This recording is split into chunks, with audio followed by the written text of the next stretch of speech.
नमस्कार दोस्तों, स्वागत है। भिक्षु हर दिन तथागत से कहता, मैंने मन को जीत लिया है, अब यह मुझे विचलित नहीं कर सकता। तो एक दिन गौतम बुद्ध ने कहा, ठीक है, तुम दक्षिण दिशा में भिक्षा मांगने जाओ, यही तुम्हारी आखिरी चुनौती है। फिर अगले दिन ही भिक्षु ने व्याकुल होकर कहा, मुझसे बड़ी गलती हुई, लेकिन अब मैं दोबारा उस दिशा में भिक्षा मांगने नहीं जाऊंगा। यह कहानी शुरू होती है जब एक बड़े प्रदेश का राजकुमार अपना राजमहल सब कुछ त्याग कर बौद्ध संघ में शामिल हुआ। शुरुआती दिनों में नए भिक्षु ध्यान करना सीखते, इसके साथ साथ गौतम बुद्ध उन्हें भिक्षा मांगने भेजते ताकि भिक्षुओं का अहम कमजोर हो और उनका व्यवहार विनम्र हो जाए। संघ में आने के कुछ समय पश्चात राजकुमार भी भिक्षाटन पर जाने लगा। शुरू में सब ठीक था, लेकिन कुछ ही दिनों में घटना घटी जिस कारण राजकुमार विचलित हो गया और उसने भिक्षाटन पर जाने से मना कर दिया। भिक्षाटन का नियम था कि भिक्षु केवल 2 घरों में भिक्षा मांगते और नहीं मिलती तो आश्रम वापस आकर जल ग्रहण करते। एक बार राजकुमार भिक्षु नगर में भिक्षा मांगने निकला और दुस्सहयोग से भिक्षा नहीं मिली। शुरू में राजकुमार भिक्षु को निराशा हुई, लेकिन कुछ ही पलों में उसका मन शांत हो गया, जैसे कुछ हुआ ही ना हो। बिना प्रयास के आज भिक्षु बड़ा प्रसन्न था। उसने लौटकर गौतम बुद्ध से कहा, आज मुझे भिक्षा प्राप्त नहीं हुई, लेकिन मेरा मन शांत है, ना किसी विचार ने मुझे परेशान किया। गौतम बुद्ध भिक्षु की सारी भावनाएं समझ रहे थे। तथागत ने कहा, अच्छी बात है, अब तुम कल महल की तरफ भिक्षा मांगने जाना। भिक्षु ने आज्ञा का पालन किया और अगले दिन भिक्षा मांगने निकल गया। कुछ देर बाद जब भिक्षु महल के आगे से गुजरा तो उसे अपना महल याद आ गया कि कैसे वह ऐशो आराम का जीवन जीता था। भिक्षु ने सोचा, महल में खाने को स्वादिष्ट पकवान मिलते और सेवा करने को कई नौकर होते और सभी प्रकार के सुख मिलते। ऐसा सोचते सोचते भिक्षु के मन में इच्छा हुई कि आज बढ़िया भोजन मिल जाए। तभी भिक्षु सचेत हो गया कि यह सब अतीत की स्मृतियां हैं और मैं केवल इन्हें देख रहा हूं। पुरानी यादों के ताजा होने से मन में कुछ इच्छाएं प्रकट हो रही हैं, यह भी मैं केवल देख रहा हूं। अगर मैं इन शारीरिक इच्छाओं को पूरी करने की लालसा रखूं तो मैं मन की शांत और यह जागृत अवस्था खो दूंगा। भिक्षु ने महसूस किया कि जब जब हम स्वयं को 2 कदम आगे ले जाते हैं, चेतना का स्तर ऊपर उठाते हैं, तब तब मन इस प्रकार के खेल खेलता है। जब हम मन को शांत करने लगते हैं तब मन हमें बेचैन करने की पूरी कोशिश करता है। भिक्षु यह सोचकर बहुत खुश हुआ, क्योंकि आज उसने आत्मचिंतन से मन के बारे में गहरी समझ और सूक्ष्म दृष्टि प्राप्त कर ली। भिक्षु ने आश्रम आकर गौतम बुद्ध को सारी बात बताई और कहा, तथागत, आज मुझे आपकी कृपा से सूक्ष्म दृष्टि प्राप्त हुई। मन हमें बार बार इच्छाओं में उलझाना चाहता है।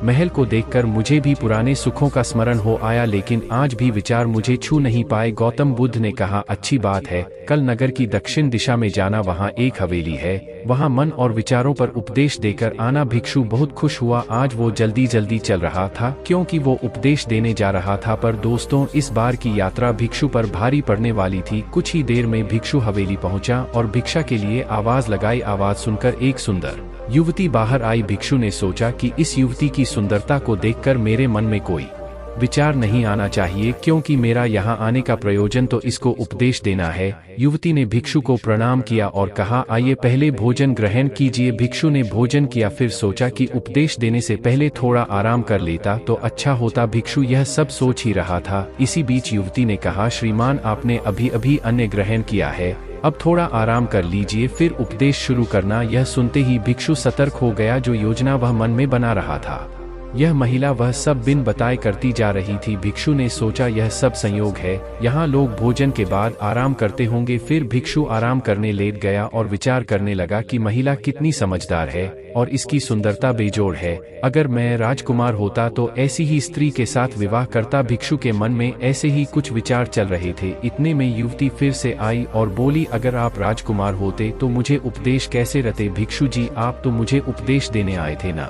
युवती का इतना कहते ही भिक्षु को स्पष्ट हो गया कि युवती तो मन पढ़ सकती है। भिक्षु घबरा गया और हाथ जोड़कर पूछा, क्या आप मेरा मन पढ़ सकती हैं? युवती ने कहा, क्षमा कीजिए, ध्यान करते करते मेरा मन शांत हो गया है, इसलिए बड़ी आसानी से मुझे दूसरों के विचार अपने आप महसूस हो जाते हैं, उनकी भावनाएं समझ आ जाती हैं। जब भिक्षु ने सुना तो उसके पैरों तले जमीन सरक गई। फिर बिना कुछ बोले भिक्षु तत्काल आश्रम की ओर चल पड़ा। रास्ते में चलते हुए भिक्षु का दिमाग फटा जा रहा था, उसकी बेचैनी बढ़ गई थी। भिक्षु खुद को कोसने लगा कि मेरे मन में युवती के लिए ऐसे विचार क्यों आ रहे थे? उसने मेरे बारे में क्या सोचा होगा? अगर यह बात लोगों को पता चलेगी तो लोग भिक्षुओं और संघ के बारे में क्या सोचेंगे? आज भिक्षु बहुत लज्जत महसूस कर रहा था और वह थोड़ी ही देर में आश्रम पहुंच गया। जब भिक्षु गौतम बुद्ध के सामने पहुंचा तो तथागत ने देखा कि उसके चेहरे की रौनक जा चुकी है, दोनों कंधे झुके हुए थे। भिक्षु ने बुद्ध से कहा, अब मैं कभी भिक्षा के लिए नहीं जाऊंगा। तथागत ने कहा, पहले आराम से बैठो, फिर मुझे बताओ कि तुम्हारी चाल में इतनी थकान क्यों है।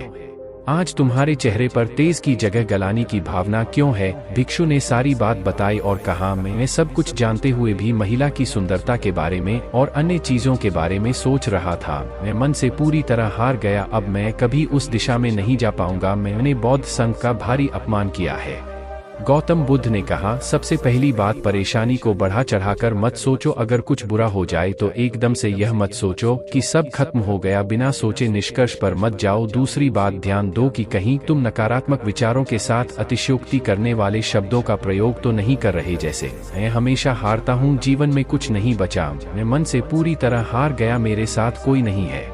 क्योंकि ऐसा करने से मन अति भावुक और विचलित हो जाता है और नकारात्मक विचारों के चक्र में फंसा रहता है। तथागत के शब्दों से राजकुमार भिक्षु के मन को सांत्वना मिली। भिक्षु ने पूछा, अगर मैंने अपने मन को जीत लिया था तो फिर मन ने मुझे परेशान क्यों किया। गौतम बुद्ध ने कहा, सबसे पहले यह समझो कि विचार पैदा कैसे होते हैं। पहले बाहर कुछ हुआ, फिर उस घटना के प्रति अंतर्मन ने प्रतिक्रिया की, इस कारण शरीर में भावना या सनसनी पैदा हुई। फिर इस सेंसेशन या फीलिंग के प्रति तुम्हारे सचेत मन ने यानी कॉन्शियस माइंड ने प्रतिक्रिया की। इस आखिरी स्टेप को हम विचार कहते हैं। भिक्षु ने पूछा, हमको परेशान करने की विचारों में इतनी शक्ति आती कहाँ से है। गौतम बुद्ध कहते हैं कि हम खुद विचारों को यह शक्ति प्रदान करते हैं। जब आप जजमेंट और सही गलत के टैग लगाकर विचारों को देखते हो तो उनके प्रति रिएक्ट करने लगते हो। एक विचार के साथ अन्य विचार भी सोचने लगते हो। जब तक आप खुद को जज करोगे तब तक मन आपको नीचा दिखाकर हावी होता रहेगा। भिक्षु ने पूछा, फिर मन शांत कैसे होगा। गौतम बुद्ध ने कहा, अगर विचार है तो शरीर में भावना भी महसूस हो रही है, क्योंकि हर विचार भावना के साथ प्रकट होता है। अगर आप अश्लील विचार महसूस कर रहे हो तो इसका मतलब है कि शरीर में एक भावना यानी सेंसेशंस भी महसूस हो रहे हैं और फिर आप उसके बारे में सोच रहे हो या रिएक्ट कर रहे हो, और इसी बात में मन को शांत करने का तरीका छपा है। हर विचार को देखना कठिन है क्योंकि विचारों का वेग तेज है, लेकिन शरीर में महसूस हो रही भावना यानी सेंसेशंस को देखना आसान है क्योंकि यह देर तक बनी रहती हैं। अगर इन्हें बिना जजमेंट के सही गलत का मतलब लगाए सिर्फ देखा जाए तो यह गायब भी हो जाती हैं। तब मन के पीछे जो शांति है वो प्रकट होती है और उस शांति में एहसास होता है कि मन हमारा कुछ नहीं बिगाड़ सकता। हमारा अंतर्मन कैसे ठीक होता है नॉन जजमेंट से। अगर हम किसी भी इंसान या घटना या फिर अपने मन को बिना जजमेंट के देखते हैं तो मन के साथ साथ अंतर्मन अपने आप स्वस्थ और शांत होने लगता है। अगर तुमने मात्र यह देखा होता कि इस औरत के प्रति विचार केवल मेरे अंतर्मन के रिएक्शन के कारण है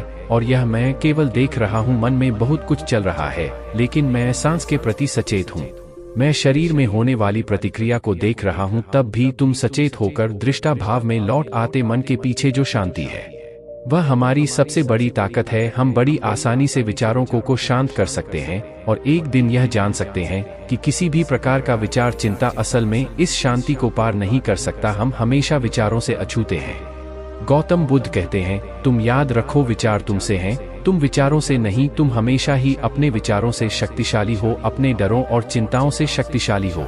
अब तुम अगले 7 दिन युवती के घर भिक्षा मांगने जाओगे और ध्यान रखना, अपने विचारों को जज मत करना। अच्छे बुरे विचार केवल तुम्हारा द्वार खटखटाते हैं। तुम केवल इतना याद रखना कि तुम वह शांति हो जिसमें सब प्रकट हो रहा है। अगले दिन भिक्षु पूरे मार्ग जागृत होकर चला। महिला के घर जाने से पहले थोड़ी घबराहट हुई, लेकिन भिक्षु दृष्टा भाव में बना रहा। विचारों को, शरीर में उठ रही भावनाओं को, डरों को, गिल्ट को, सबको बस देखता रहा। जब वापस लौटा तो वह पूरी तरह शांत था। आज उसमें मैंने मन को जीत लिया है, यह अहंकार भी नहीं था। आज उसने सही मायनों में मन को पार कर लिया था।